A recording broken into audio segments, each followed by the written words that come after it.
Today we're going through segments, rays, parallel lines, and planes, and we've talked about some of this stuff, but just so that you have in your picture or in your notes what each of these are, if you think of a segment, okay, if you think of a segment, well, think of a line that we dealt with yesterday, and if we name that line, say, AB, a segment is a chunk of that line or a piece of that line. All right? By the way, if I ever go off the screen up there, you need to let me know. Yeah, Chase? Doesn't a line segment only go in one way? That's a ray. Yeah, we'll talk about that here in a minute, but yeah, good point. A segment is just a chunk of it. So we could call that segment AB, and that's how we write it. You could also write it as segment BA. It doesn't matter. Okay, the order doesn't matter there. Okay, that just represents this piece right here. It's just a part of a line. Notice we don't have the arrows there. As Chase was pointing out, a ray, so this is segment, a ray starts at a point and goes in a specific direction. Like a ray of sun, it would start at the sun and it would shoot off towards us here. And if this was ray DF, we would write that as ray DF. Now, if you have a ray that goes the other way, for instance, let's say maybe you have your endpoint here and it's extending this way, and let's label them the same, D and F, we still write it like this. We still point the arrow to the right. That's kind of the universal way. We don't change the direction of it. Notice the endpoint is our first letter. Okay? You cannot write this as ray FD. That would mean that it starts at point F and extends the other direction. Okay?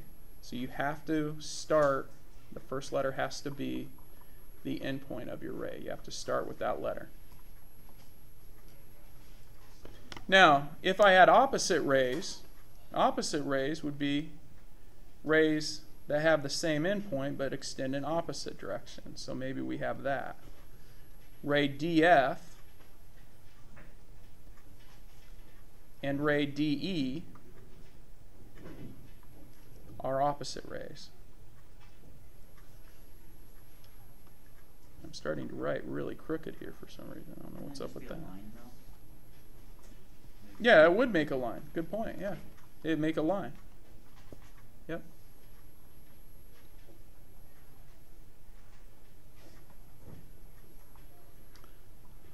Okay, tell your neighbor what you know about parallel lines. They go on forever without intersecting. Okay, I kept hearing they never intersect. That's very true. What's an example of parallel lines in this room? Volunteer. Cameron?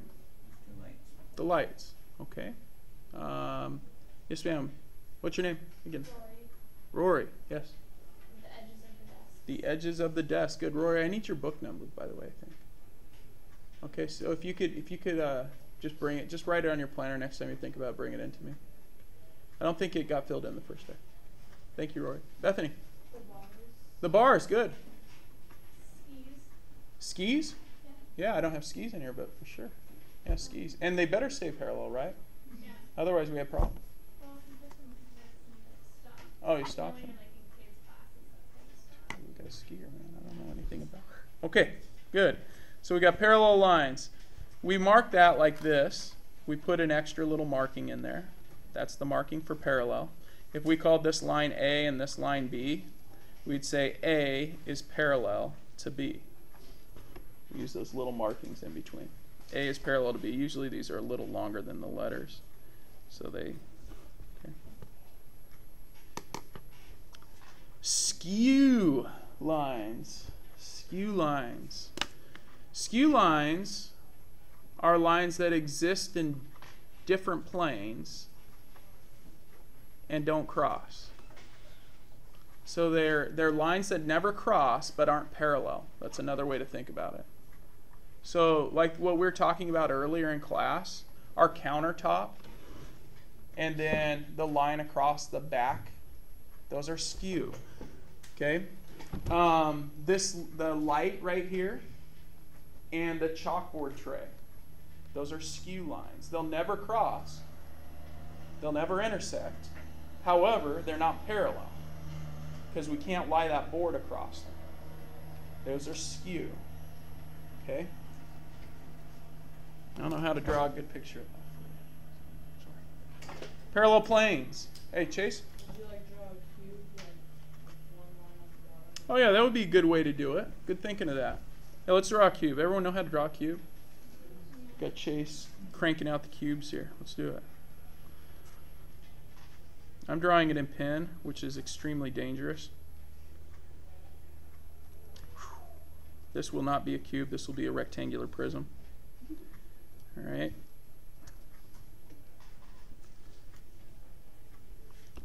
Kirchhoff style. Nice. All right. Ooh. I'm feeling a lot of pressure right now. I know I'm not being judged by anyone. Maybe Blake. All right, there's my rectangular prism. All right, and as Chase so well pointed out, this is good. If that's AB, and this is, we'll call that CD because we're creative like that. AB, segment AB, and segment CD are skew.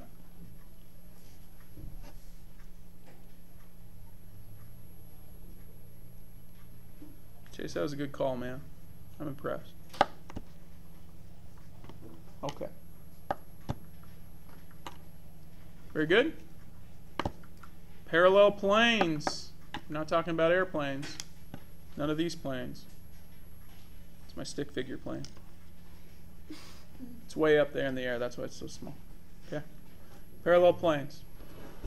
If you look at that graph paper I gave you, a good way to draw parallel planes, or planes in general, we take a piece of graph paper and we put 4 points, 1, and say 2. And notice I didn't put them right under each other. And notice if I were to calculate slope, the rise would be 3 and the run would be 2. So I go over here and I put another point. And then I go down 3 and over 2, put another. I've now drawn a, what shape is that? Parallelogram, well done. All right, that's one plane. Let's put a little label in the corner, we'll call it L. And then we're gonna have another plane, down 3 over 2, good. All right, these planes are parallel planes. Parallel planes, we'll call that one M. L is parallel to M. Parallel planes, right there. Not as cool as the stick figure planes, but we've got it. Right. If you wanted to draw intersecting planes, you could use graph paper as well. You could take a plane. I'm just going to draw it this time. Let's go down to here. It's easier if you put the points, I guess, first. But all right. So I got my plane here, and I could take and have a line in the middle, like so. And that's where they're going to intersect. That's going to be the line of intersection. So I went up 1, 2, so 1, 2, 3, 4. 1, 2, 3, 4. You can kind of see where those are going to intersect there.